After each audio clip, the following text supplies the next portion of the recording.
Compass জিতকে phone করে ফ্যাক্টরির ডিটেলসগুলোর কথা জানতে বলে।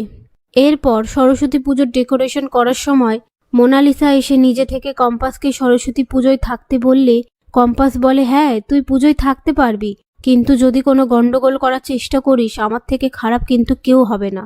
তারপর মোনালিসা সেখান থেকে চলে গেলে বিহান কম্পাসকে বলে, তুমি কেন ওকে পুজোর দায়িত্বে থাকতে দিলে? ও যদি কোনো গন্ডগোল করে, তার ওপরে ও আমাকে ভালোবাসে, ওর তো কোনো বোধবুদ্ধি নেই, যদি কিছু করে বসে। কম্পাস বলে কিচ্ছু করবে না। ওদিকে জিৎ ফ্যাক্টরিতে ঢোকার সময় সিসিটিভিতে দুজন সিকিউরিটি জিতকে দেখতে পায়।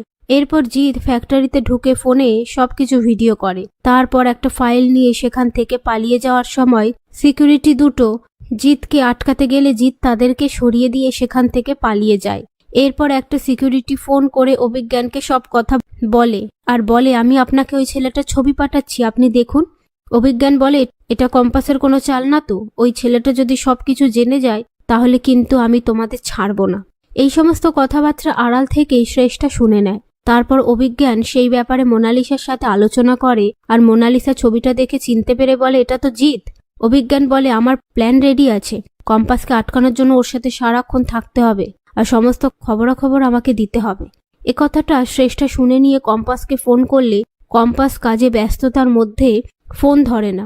এদিকে কম্পাস ফোনটা হাতে পেয়ে দেখে শ্রেষ্ঠা অনেকবার ফোন করেছে।